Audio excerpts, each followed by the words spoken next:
27 फरवरी की सुबह होने से पहले या फिर दिन ढलने से पहले अगर आपने गौ माता को यह एक गुप्त चीज चुपचाप नहीं खिलाई तो आप एक बहुत बड़े अवसर से चूक जाएंगे। जी हाँ भक्तों, इस बार की आम्ल की एकादशी कोई साधारण एकादशी नहीं है, बल्कि ये वह महासंयोग है जिसका इंतजार बड़े बड़े ऋषि मुनि भी सदियों से करते आए हैं। क्योंकि हमारे शास्त्रों के अनुसार ये वही दिन है जब स्वयं भगवान विष्णु ने ये वचन दिया था कि जो भी भक्त इस दिन आंवला और गौमाता की सच्चे मन से सेवा करेगा उसकी 7 पुश्तें राज करेंगी। मेरी बात को बहुत ध्यान से सुनिएगा, क्योंकि यह मौका सालों में सिर्फ एक बार आता है और अगर इस बार आप चूक गए तो शायद आपको पूरी जिंदगी पछताना पड़ सकता है। आज के इस विशेष वीडियो में हम आपको वह गुप्त चीज बताने जा रहे हैं जो आपको गौ माता को खिलानी है। पर याद रहे, शर्त केवल इतनी है कि यह काम बिल्कुल चुपचाप होना चाहिए, बिना किसी के टोके, बिना किसी के देखे। आखिर वह कौन सी चीज है और क्यों आम्लकी एकादशी पर इसका इतना महत्व है, यह जानने के लिए हमारे साथ अंत तक बने रहिएगा, क्योंकि आधा अधूरा ज्ञान हमेशा घातक होता है और हम नहीं चाहते कि आप कोई भी गलती करें। भक्तों, फाल्गुन महीने के शुक्ल पक्ष की एकादशी को आम्लकी एकादशी कहा जाता है। आम्लकी का अर्थ होता है आंवला, वही आंवला जिसे हम और आप एक साधारण फल समझते हैं, लेकिन हमारे पुराणों में इसे धरती का अमृत कहा गया है। कहा जाता है कि जब ब्रह्मा जी की उत्पत्ति हुई थी तब उनके पवित्र आंसुओं से ही आंवला का पेड़ इस धरती पर आया था। इसीलिए इस पेड़ के हर एक पत्ते में, हर एक डाल में सभी देवी देवताओं का वास माना जाता है। और इस विशेष दिन पर अगर आप गौ माता के मुख में वो एक गुप्त चीज डाल देते हैं तो आपके घर से दरिद्रता और कंगाली ऐसे भागेगी जैसे सूरज को देखकर गहरा अंधेरा भागता है। परंतु सवाल ये उठता है कि आखिर गौ माता ही क्यों, कोई और पशु क्यों नहीं? देखिए दोस्तों, हमारे सनातन धर्म में गाय सिर्फ एक पशु नहीं है, बल्कि वह एक चलती फिरती तीर्थ है। कहा जाता है कि गाय के शरीर में 33 कोटि देवी देवताओं का वास होता है। जब आप गौ माता की सेवा करते हैं तो आप केवल एक जीव की सेवा नहीं कर रहे होते, बल्कि आप एक 733 कोटि देवी देवताओं को प्रसन्न कर रहे होते हैं। लेकिन आम्ल की एकादशी के दिन गौ माता की ऊर्जा और भी प्रबल और भी शक्तिशाली हो जाती है। इस दिन गाय के मुख से निकली हुई हर दुआ, हर आशीर्वाद सीधे वैकुंठ धाम तक जाती है। इसीलिए हमारे जर्षि मुनियों ने कहा है कि इस दिन किया गया छोटा सा भी दान या छोटी सी भी सेवा आपके पुराने से पुराने पाप कर्मों को जलाकर राख कर सकती है। अब जरा सोचिए, अगर आपके जीवन में धन की कमी है, कर्ज का बोझ दिन पर दिन बढ़ता जा रहा है, या फिर घर में हमेशा क्लेश बना रहता है, तो इसका सीधा सा मतलब है कि कहीं ना कहीं आपके ग्रह नक्षत्र आपके विपरीत चल रहे हैं और इन ग्रहों को शांत करने की ताकत सिर्फ और सिर्फ गौ माता की निस्वार्थ सेवा में है। लेकिन अक्सर लोग गलती क्या करते हैं, वह सेवा तो करते हैं पर सही विधि और सही समय का ध्यान नहीं रखते। आज हम आपको वही सही विधि बताने वाले हैं जिसे करने के बाद आपकी किस्मत का ताला खुलना तय है। सबसे पहले यह समझ लीजिए कि आंवल की एकादशी के दिन भगवान विष्णु खुद आंवला के पेड़ में निवास करते हैं। इसीलिए इस दिन आंवला के पेड़ की पूजा करना और आंवला का दान करना सोने के दान के बराबर, यानी स्वर्ण दान के बराबर माना गया है। लेकिन अगर आपके पास आंवला का पेड़ नहीं है या आप किसी कारणवश पूजा नहीं कर पा रहे हैं तो घबराइए मत, गौ माता आपके सारे संकट हर लेंगी। बस आपको यह विशेष उपाय करना होगा। चलिए अब बात करते हैं उस गुप्त चीज की जिसे आपको गौ माता को खिलाना है। पर उससे पहले एक छोटी सी कथा सुन लीजिए जो इस दिन के महत्व को और भी गहराई से समझाती है। प्राचीन काल में एक राजा था जिसका नाम था चित्रसेन। वह राजा बड़ा ही धर्मात्मा था और अपनी प्रजा को अपनी संतान की तरह मानता था। लेकिन उसके राज्य में एक बार भयानक अकाल पड़ गया बारिश नहीं हुई और धरती सूख गई, लोग भूख और प्यास से मरने लगे। तब राजा चित्रसेन ने एक महान ऋषि से इसका उपाय पूछा। ऋषि ने उन्हें आम्ल की एकादशी का व्रत रखने और गौ माता को आंवला खिलाने का सुझाव दिया। राजा ने पूरे विधि विधान से व्रत रखा और चुपचाप रात के अंधेरे में गौ माता को अपने हाथों से आंवला और गुड़ खिलाया। भक्तों, इसका परिणाम यह हुआ कि अगले ही दिन से राज्य में मूसलाधार वर्षा हुई और अन्न के भंडार फिर से भर गए। यह इस व्रत और इस उपाय की असली ताकत।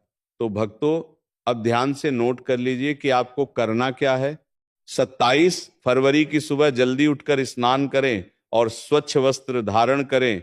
हो सके तो पीले रंग के कपड़े पहने, क्योंकि पीला रंग भगवान विष्णु को अति प्रिय है और यह गुरु ग्रह को भी मजबूत करता है। इसके बाद अपने घर के मंदिर में भगवान विष्णु और माता लक्ष्मी की विधिवत पूजा करें, उन्हें आंवला अर्पित करें। अगर ताजा आंवला ना मिले तो आप सूखा आंवला भी उपयोग कर सकते हैं या आंवले का चूर्ण भी ले सकते हैं।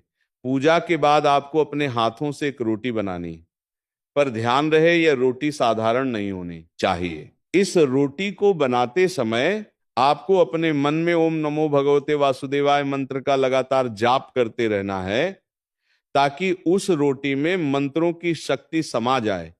जब रोटी बन जाए तो उसके ऊपर थोड़ा सा शुद्ध गुड़ रखें और साथ में एक आंवला रखें।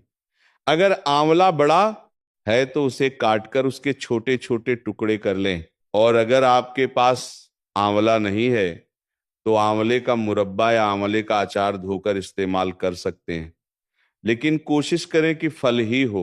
अब इस रोटी को अपने दोनों हाथों में लेकर भगवान से प्रार्थना करें कि हे प्रभु, मेरे घर के सारे संकट दूर करो, मेरे सिर से कर्ज का बोझ हटा दो और मेरे परिवार पर अपनी कृपा बनाए रखो। अब सबसे महत्वपूर्ण बात जो आपको याद रखनी है, ये काम आपको बिल्कुल अकेले में करना है। जब आप ये रोटी लेकर घर से निकले तो किसी से बात ना करें, अपना मौन व्रत धारण कर लें। रास्ते में अगर कोई मिल जाए, कोई परिचित दिख जाए तो उसे अनदेखा कर दें। आपका पूरा ध्यान बस गौ माता पर होना चाहिए। जब आप गौ माता के पास पहुंचे तो सबसे पहले उन्हें दूर से प्रणाम करें और फिर बड़े ही प्रेम से वह रोटी जिसमें गुड़ और आंवला छुपा हुआ है उन्हें खिला दें। जब गौ माता वह रोटी खा रही हो तो उनके गले के नीचे जो झूली हुई खाल होती है, जिसे गल कंबल कहते हैं, उसे अपने दाहिने हाथ से धीरे धीरे सहलाएं और मन ही मन अपनी मनोकामना कहें। चाहे वह धन की हो, सेहत की हो या फिर विवाह की हो। माना जाता है कि गौ माता के गल कंबल में साक्षात ब्रह्मा जी का वास होता है और वहां स्पर्श करने से आपकी किस्मत की सोई हुई लकीरें जाग सकती हैं। लेकिन रुकिए दोस्तों, बात यही खत्म नहीं होती। इस उपाय में एक और सावधानी बरतनी बहुत जरूरी है। अक्सर लोग गलती ये करते हैं कि वह रोटी खिलाते ही वहां से तुरंत वापस लौट आते हैं। ऐसा बिल्कुल ना करें। रोटी खिलाने के बाद कम से कम 5 मिनट वहीं खड़े रहे और गौ माता को निहारते रहे। अगर गौ माता रोटी खाने के बाद अपनी जीभ से अपनी नाक को चाट ले या फिर जोर से रंभा दे यानी आवाज निकाले, तो समझ लीजिए कि आपकी पूजा स्वीकार हो गई है। ये एक अत्यंत शुभ संकेत होता है कि साक्षात ईश्वर ने आपकी पुकार सुन ली है और अब आपके अच्छे दिन शुरू होने वाले हैं। अब कुछ लोग पूछेंगे कि अगर हम शहर में रहते हैं, फ्लैट में रहते हैं और आसपास गाय नहीं मिलती तो क्या करें? तो दोस्तों, इसका भी एक तोड़ है। हमारे शास्त्रों में हर समस्या का समाधान है। अगर आपको साक्षात गाय ना मिले तो आप किसी गौशाला में जाकर हरी घास या चारा दान कर सकते हैं, या फिर गाय के नाम के पैसे किसी गुल्लक में अलग रख दें और जब मौका मिले गौ सेवा में लगा दें। लेकिन कोशिश यही करें कि अम्ल की एकादशी के दिन किसी देसी गाय को ही ये रोटी खिलाई जाए, क्योंकि देसी गाय में ही सूर्य केतु नाड़ी होती है जो ब्रह्मांड की ऊर्जा को खींचकर आप तक पहुंचाती है। जर्सी या विदेशी नस्ल की गाय में यह नाड़ी नहीं होती, इसीलिए उन्हें खिलाने से उतना लाभ नहीं मिलेगा जितना देसी गाय को खिलाने से मिलता है। एक बात और जो आपको विशेष रूप से ध्यान रखनी है वह यह है कि इस दिन भूलकर भी गौ माता को झूठा खाना या रात की बची हुई रोटी न खिलाएं। कई लोग आलस के कारण रात की बची हुई रोटी सुबह गाय को दे देते हैं। ये बहुत बड़ा पाप है। इससे घर में दरिद्रता आती है। आमल की एकादशी के दिन आप तक पहुंचाती है। जर्सी या विदेशी नस्ल की गाय में यह नाड़ी नहीं होती, इसीलिए उन्हें खिलाने से उतना लाभ नहीं मिलेगा जितना देसी गाय को खिलाने से मिलता है। एक बात और जो आपको विशेष रूप से ध्यान रखनी है वह यह है कि इस दिन भूलकर भी इसलिए रोटी बिल्कुल सादी होनी चाहिए। बस आटे में थोड़ा सा हल्दी मिला ले तो और भी शुभ होगा, क्योंकि हल्दी शुभता का प्रतीक है। दोस्तों, ये आम्ल की एकादशी आपके जीवन का टर्निंग पॉइंट बन सकती है। अगर आप कर्ज के बोझ तले दबे हैं, नौकरी नहीं लग रही है, व्यापार में लगातार घाटा हो रहा है, या फिर संतान की तरफ से परेशान है, तो ये एक छोटा सा उपाय आपकी जिंदगी की दिशा बदल देगा। शास्त्रों में लिखा है कि आंवला पाप नाशक है और गौ माता मोक्षदायिनी है। जब ये दोनों मिलते हैं तो एक ऐसी सकारात्मक ऊर्जा पैदा होती है जो बड़ी से बड़ी मुसीबत को भी पल भर में खत्म कर देती है। अब मैं आपको एक और गुप्त बात बताता हूं जो शायद ही कोई जानता होगा। अगर आप चाहते हैं कि आपकी 7 पुश्ते राज करें, यानी आपके खानदान में कभी धन की कमी ना हो, तो रोटी खिलाने के बाद गौ माता के खुरों की धूल यानी उनके पैरों की मिट्टी लेकर अपने माथे पर लगा लें। हाँ दोस्तों, गौ माता के चरणों की धूल को परम पवित्र माना गया है। इसे माथे पर लगाने से दुर्भाग्य दूर होता है और सौभाग्य की प्राप्ति होती है। लेकिन यह सब करते हुए आपको किसी का टोकना नहीं चाहिए। अगर किसी ने पूछ लिया कि यह क्या कर रहे हो, तो उसका प्रभाव कम हो जाता है। इसीलिए मैंने शुरू में ही कहा था कि यह काम चुपचाप करना है। इस दिन आंवला के पेड़ के नीचे बैठकर विष्णु सहस्त्र नाम का पाठ करना भी बहुत शुभ माना जाता है। अगर आपके आसपास आंवला का पेड़ है तो वहां एक घी का दीपक जरूर जलाएं, और अगर पेड़ नहीं है तो घर के मंदिर में ही आंवला रखकर उसके सामने दीपक जलाएं और भगवान से प्रार्थना करें। ध्यान रहे, आंवला भगवान विष्णु का प्रतीक है और इस दिन आंवला का अपमान करना या आंवला के पेड़ को काटना या तोड़ना घोर पाप माना जाता है। यहां तक कि इस दिन आंवला खाना माना गया है। केवल दान करना है और गौ माता को खिलाना है, खुद नहीं खाना है। इस बात का विशेष ध्यान रखें दोस्तों। तो ये सारी बातें हमारे पुराणों में लिखी हुई है और हमारे पूर्वज इनका पालन करते थे, तभी वह सुखी और समृद्ध थे। आजकल की भागदौड़ भरी जिंदगी में हम इन छोटे छोटे नियमों को भूल गए हैं, जिसका नतीजा यह है कि हम मानसिक तनाव और परेशानियों से घिरे रहते हैं। परंतु अब आपके पास एक सुनहरा मौका है। 27 फरवरी का दिन आपके लिए एक नई सुबह लेकर आ रहा है। इस दिन को ऐसे ही जाने मत दीजिए। सुबह जल्दी उठिए और पूरे श्रद्धा भाव से इस उपाय को कीजिए। विश्वास मानिए दोस्तों, ईश्वर उन्हीं की मदद करता है जो अपनी मदद खुद करते हैं। एक और महत्वपूर्ण बात जो मैं आपको बताना चाहता हूं वो यह है कि अगर आपके घर में कोई लंबे समय से बीमार है और दवाइयां असर नहीं कर रही हैं, तो आम्ल की एकादशी के दिन उस बीमार व्यक्ति के हाथ से गौ माता को आंवला स्पर्श करवा के खिला दें। आप देखेंगे कि धीरे धीरे उसकी सेहत में सुधार होने लगेगा।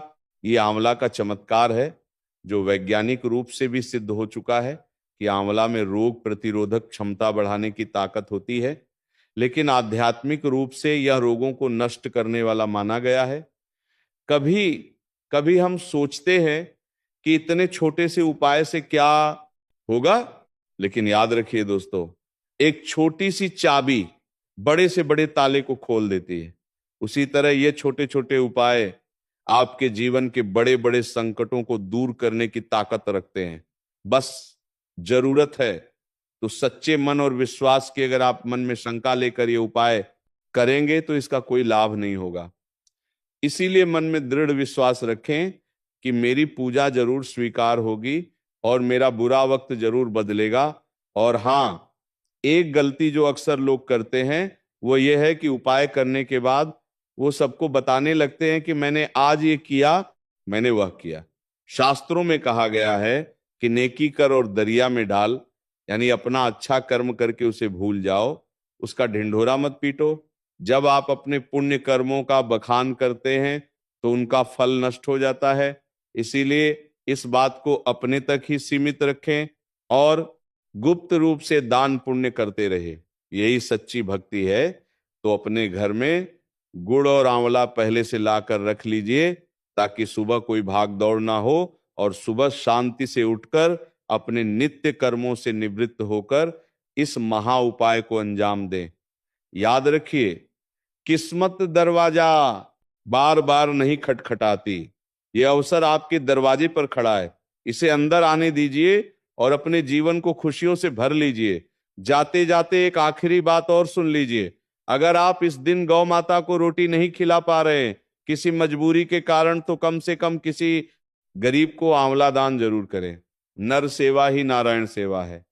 अगर आप किसी भूखे को भोजन कराते हैं तो वह भी साक्षात ईश्वर की सेवा ही मानी जाती है। परंतु प्राथमिकता गौ माता को ही दें, क्योंकि इस दिन उनका महत्व सर्वोपरि है। मैं आशा करता हूं कि आप इस वीडियो में बताई गई हर बात को अच्छे से समझ गए होंगे और 27 फरवरी को आम्ल की एकादशी के दिन इस उपाय को जरूर करेंगे।